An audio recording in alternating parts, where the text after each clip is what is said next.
Hello and welcome to Let's Talk About Meh.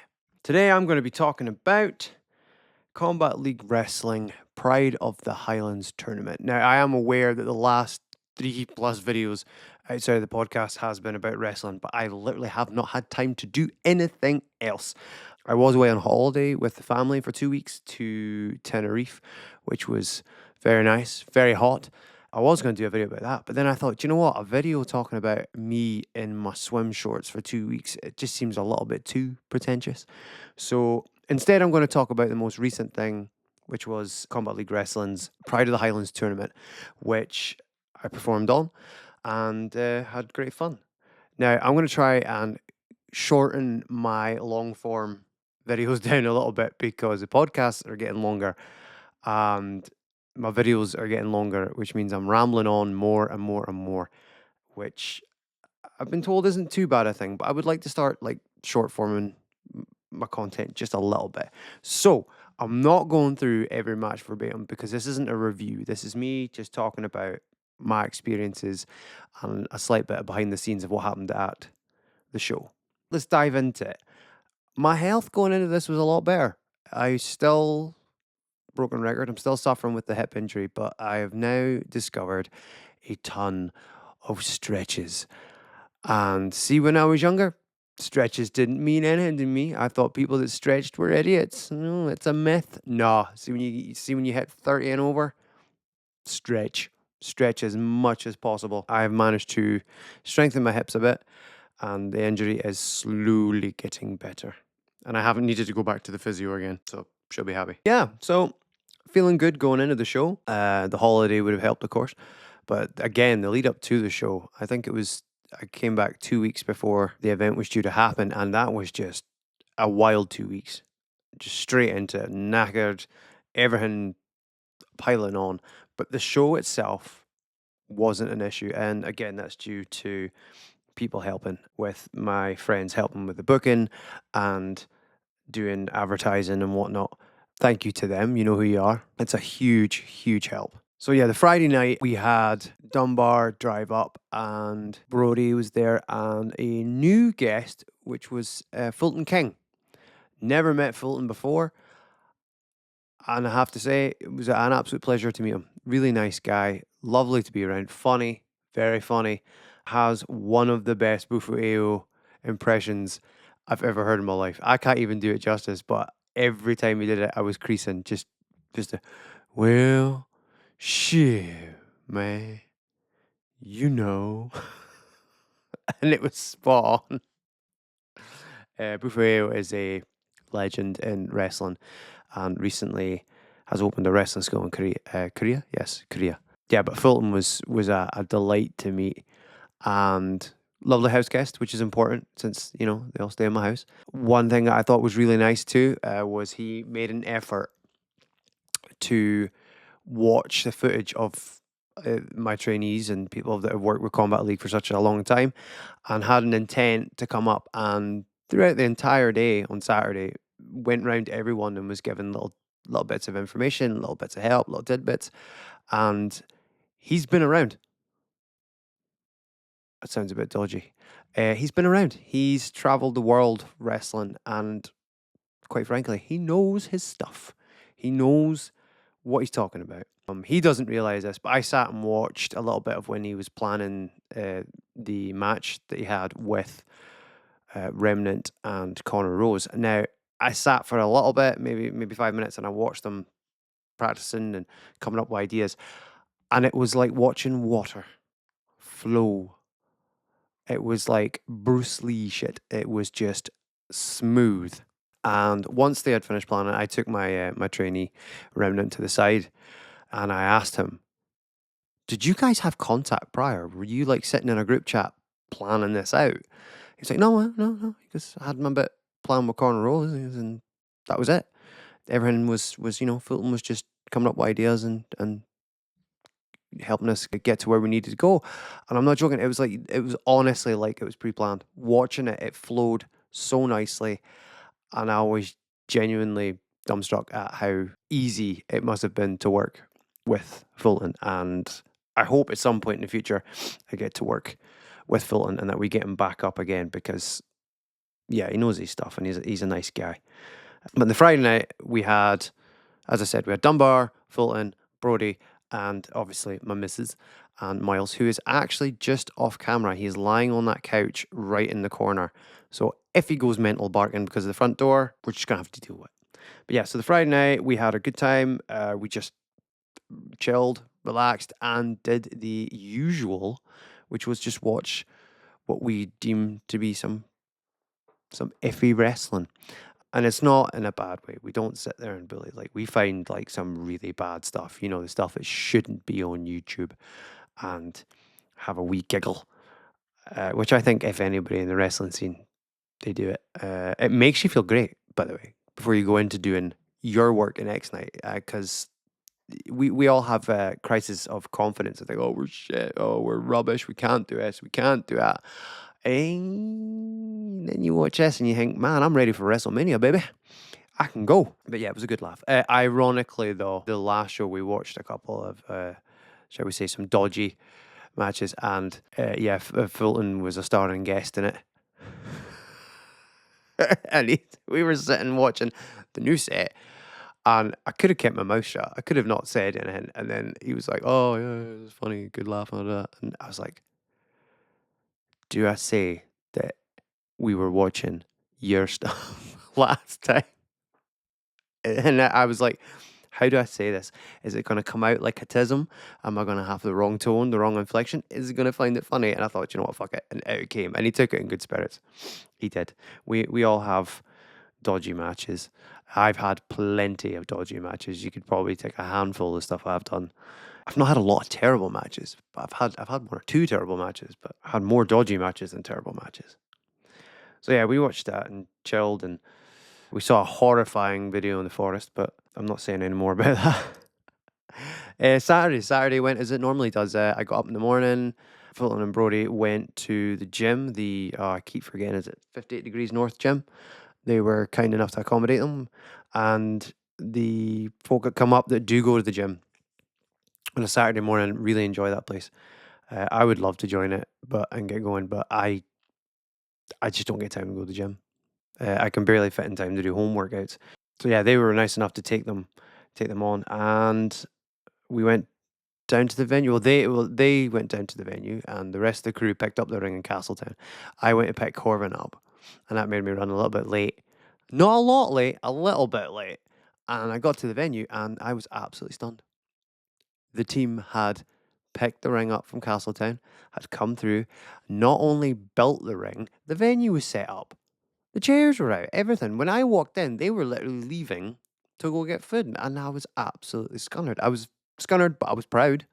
I was absolutely beaming with pride at how efficient and quick they'd done it. I mean, that was, I think, the fastest that anything was set up. And then it was just literally hanging about for the day. I never saw Corvin, by the way. I never saw my son for the majority of Saturday because all he did was play with everyone. And he goes through them all. It's like Liam and then Jenny, and then when Luke arrived, he plays with Luke, and everyone is great with him. That's one thing I would say to, if anyone that is partaking and working on the shows, thank you for being so good with my son and giving him memories. He loves to be imaginative, and he loves to play. And all of you just help him build these wee worlds. And I think I think at one point he was a cop and was using extreme excessive force. But thank you personally from me. It means a lot to me, and I know it means a lot to him. So halfway through the day, the second car of folk arrived, which was Fraser Gervin, which we got back up. Great to see him again. He's so funny, loud, but funny, very funny. Great personality. Stone Malone, it's the second time he's been back up. He's a quiet fella. I haven't really sat and had a conversation with him, but I felt like a bit more of his personality came out that night because we got all to know each other quite well, which I'll get into later. And look, Samurai Luke arrived. I get on so well with Luke, and I feel like Luke is somebody, again, if I had lived in that area, I would have been friends with him. Not when I was younger. Probably would have annoyed the hell of him, but very similar sense of humor. Fun story. Main event of the show's happening, and Luke's sitting next to me in the monitor, and we're watching, and he just out of nowhere comes out with a joke, and he goes, "You'll appreciate this," and it was like a 6 minute setup, okay, and I'm like trying to listen because it's loud, the music's playing, the ring is thumping, and I'm trying to, and obviously with the tism, I struggle sometimes to take information in. So like I'm not making eye contact, I'm giving him everything, and I'm like, I'm trying to follow this, and I'm not joking. It was one of the worst dad jokes I have ever heard, ever. It was brilliant. It was funny, but I literally felt part of my soul die, and I was still covered in a lot of makeup, and I was needing to get it, and I was about to stand up to go, and then he goes into another one, which was excessively worse, and I will have nightmares about this joke for the rest of my life. But it was funny, and it's why I like the guy, and it's always a delight having him up. And again, I'm not going into match reviews, but every one of these people put on great performances, worked fantastic with my lot, and it was such a good vibe all the time. Excellent vibes. In the afternoon, I made a bit of a faux pas. So we had another new person come up, which was Jan Islav. And Jan, I didn't have much contact with Jan prior, and he didn't come up in the two cars because he made a bit of a holiday or a bit of a getaway. And admittedly, this is terrible. I forgot that Jan was missing. And he arrived to the venue later, which was fine. It's not a problem. He turned up about 3 o'clock, and he was in full, I wouldn't say tourist mode, but he was in full like civvy mode. He had a cap on, hat, and his rucksack and everything. And it was backstage, and just waltzed in through the back door as we all do. And I gave him one of the worst looks ever. I looked up, down, and I was like, "Who is this civilian in my locker room? What is going on? Why are they backstage?" And I clearly did not hide this well on my face. Because he just looked at me with these puppy dog eyes, held his hand out and went, "Hello?" And I'm still like, "Why are you here?"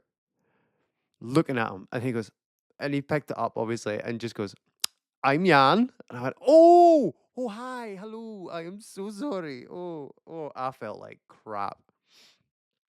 I felt terrible. But Jan is lovely.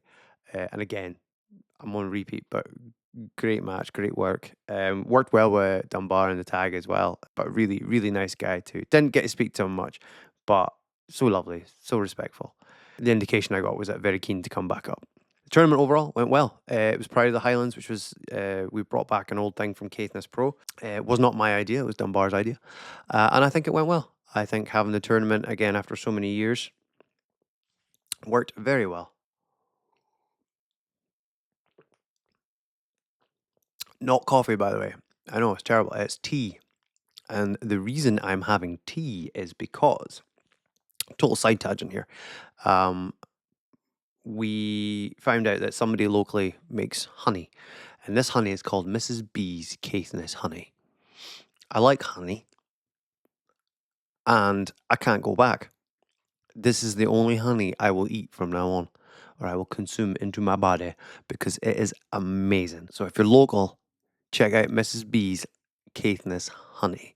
So nice, so good. I believe, probably might get in trouble for this, but I believe if you nip into the ice cream sweet shop Banos, she sometimes works there, I believe. So go in and ask for some jars of honey, because it's good stuff. But don't get all the jars of honey, because I want more. And if I go in and she says she's run out and I need to wait, I'll be very, very upset. Very upset. My match for the night, I was fighting the Jackdaw. Caw-caw! One of my trainees, and somebody that I've slowly got on with so well. Like, I really, really have time for Richard, who was on a previous podcast. Go check it out. Richard Johns, I believe. It was really good chat with him, and I need to get him back for another chat, because the man's lived. He keeps surprising me. He keeps coming out with like little bits of things that he's into, that he knows, and I love talking to him. I've enjoyed training him. Been a challenge at times, not in a bad way, just it's a different approach. And really enjoyed my match. Really enjoyed it. It went very well. I have obviously recently removed all my hair. And I was very worried going into this show, because it's the first one since I've been bald, that the whole Arkham image thing would work. Luckily, it did. In fact, it worked so well that I made 5 children cry when I made my entrance. It is infinitely worse. I am way worse looking. It's really creepy with the contacts. And now I don't just paint my face, I paint my entire head. So I look like a big white scary cue ball. And yeah, it was very, very creepy. And the reactions were way worse. Maybe it's just because people can actually see my face now. So maybe I should just be offended. There was a bit of a process. So again, there's a payoff. And this, I really feel stupid for saying this, but it works. I have to get in a certain headspace to do the character. And I've gone like, not method, but I've gone like full actors style with it. So I had to disappear in the back. So I found a cupboard, a storeroom. And I sat in the storeroom and I always listen to certain music to try and get me in the headspace and put me in a darker frame of mind. And all I thought at one point was this storeroom was completely pitch black, but there's doors that take you into the other side of the building, into the bar and everything, and into another storeroom. And all it was me sitting there in full costume, head completely white, creepy black eye makeup, black lips, white out eyes, creepy music playing, and just the gentle glow of my phone on the wall. Just a glow. And I thought, if one of that bar staff walk in here right now, they're going to drop dead of a heart attack. And then I thought, right, okay, I'm in the zone. I'm in the zone. So connected to this room is a corridor to the back, which we refer to as the war room. Because when the show starts, it gets very, very loud, lots of music, lots of bangs. And if you're trying to talk and plan your match in peace, it's quite difficult. So the corridor leading to the fire exit is almost soundproofed because of these double doors. So we sit in there and we go over our matches together, and we call that the war room. This cupboard was connected to the war room, and I just walked out, and RG Cash is standing there and absolutely crapped his pants. He was like, "Oh, well, that's not creepy, Dave." I was like, "Hi." And I went off and did my match. Then once the match is finished, this happened last time and it happened again. I'm gone. By the end of the match, I am gone. It's not necessarily good places I go to, but it helps bring out the character. And I go through the curtain, and the moment I go through the curtain, I walk straight to the back. I go through into the war room and then straight to the fire exit, and I sit at the back of the fire exit with the door open. And for lack of a better term, I have a wee cry. It just, stuff comes out. And then once it's done, I can go. I can go back and socialize again. I think it's a combination of everything. It's learning to unmask more with autism. So I'm going through a lot of sensory overload with loud music, the banging, the physicality, the eye contact, and going into such a dark headspace with the character to get a good performance out of me. And I am really enjoying the performances that I'm putting on. And I feel like each one I go out and do just now is getting better and better. But enough about me, more about the Jackdaw. Getting better at the time. Really good. Only third live match, and had such a good match one. Good fun time. And I hope to get another one again soon, because it was so much fun. So much fun. And I think I made a couple of these moves look $1,000,000. At the end of the night, it was good fun. Everything got sorted. I'll tell you what was weird for me at the end of the night. I don't normally come out when there's people still there, because A, I'm a bad guy, and B, I don't like people. But I came out and I got a shock of my life. A little girl came up and asked for my autograph, and I've had that before when I'm faced, but never. I tend to avoid it, and I've never been. To be fair, I've never been the most popular performer, because there's people that are way better than me, and not a lot of people know me personally up here, so I don't have like big fan bases or anything like that. But this little girl came up and she was collecting autographs, and I saw her going around with her dad collecting them, and I was like, she's not going to bother with me. Nope. She wanted my one, and she was that nervous she didn't have the confidence to ask me. And I was like, I must have sounded like an idiot, because I went, do you want my autograph, little girl? And I was so surprised, and then signed it and handed it back, and it was really nice to not have a child cry seeing me. But to be fair, I wasn't in my makeup and gear. And yeah, we broke down, Show went off without a hitch. We had time limits for the matches this time because we had so many matches being a tournament format. I had 10 minutes bell to bell, and I finished at 9 minutes 52, which I'm proud of. So proud of. I went in the back and I was told, oh, you ran 9 minutes 52. And I went, what? I had 8 more seconds? Do you know how much I could have fit in 8 seconds?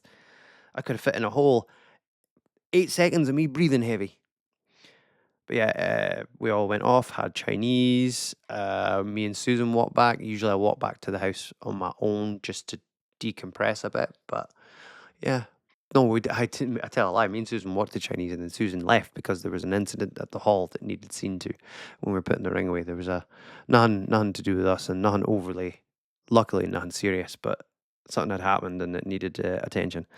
But I'm not at liberty to talk about it, so I digress. Yeah, and then in the evening, I did my usual ritual when I have a little bit of time to myself. I sat, ate my Chinese, and I watched Bob's Burgers because that's like my comfort food. I love Bob's Burgers. I just love it. It's like my happy medium place. I can watch it over and over and over and just zone out. So that's usually my routine after a show if I'm on my own. Then everyone came back, and this is where I was saying how we all got quite intimate. So this is now what was my living room, and I've now made it my recording area and filled it with shelves of books, which you can't see in that direction, and then obviously all the board games and stuff here. Upstairs is now my living area, and I got a modular sofa, and I've created what I call the pit because it's just massive. It's just a big square that's boxed in, well, rectangle actually, it's boxed in, and you have to climb into it to get to the back. And it managed to fit myself, the samurai, Brody, Dunbar was there for a while, Stone, Fraser, Susan, did I say Brody? Yeah, but basically 7 to 8 folks, we all sat on this thing and we're chilling with pillows and duvets and just watching more if you're wrestling and having a good laugh and having a good time. It was great. It was really nice. Really, really nice. And unfortunately, Dunbar's car had to leave at like 6:30 in the morning, so I didn't get to say my goodbyes. I apologise for the flickering. I've put the autofocus back on the camera, and that's what does it. This camera is not great for the focus. And then at 9 o'clock, the second car left, and I was so tired I couldn't get up to say goodbye to them. And in the end, Susan explains it to me that in the end they'll poke their heads through the bedroom door and we're like, bye. And my bedroom is an absolute tip at the moment with all this moving and stuff. So we were a little bit ashamed that they saw the shameful Hobbs hovel. So overall, great night. It was one of the best shows that I've been a part of, and just such good vibes, really good vibes. I think I was really good the day after, and then the day after that, the come down happened. Which I've discussed with RJ Cash, Ricky Hernandez, which again, podcast, my first ever podcast. You should go check that out as well. But we discuss how after having such high adrenaline and good times, the come down and the hit on your mental health can be quite severe, is the unfortunate side of wrestling. But overall, excellent night, good fun. And I look forward to the next one. And I have no idea what we're doing in August. No idea. But all I know is that I am looking forward to it. So yeah, that's a slight shorter form video, hopefully. And I'm going to do the socials now, which is if you want to get in touch with me by email, officialletstalkaboutmeh@gmail.com. Weird request, but if anyone wants me to review stuff that they are into, send me an email or send me a message on Instagram. And my Instagram is LetsTalkAboutMeh1. I am also on TikTok, which is LetsTalkAboutMeh6. Get in contact with me, send me a message. If you want me to check out a movie, if you want me to check out an album, a video game, anything, because I really want to do more content. And sometimes getting time to do my own content can be difficult. So if I get suggestions, it might spur me on a bit. I have ideas in the pipeline to do something a little bit different involving other people, which I'm trying to work out in my head and I'm tentative because I am nervous to ask other people to do things with me, and it's also a case it adds more onto my organizing schedule. So, but I want to do it. I think I'm going to push ahead and ask and see. So yeah, that was my experience of Combat League Wrestling Pride of the Highlands tournament and some of the backstage stuff. As usual, if you found the YouTube, have a cookie. And like, subscribe, and share, and all that YouTube bullshit. Peace.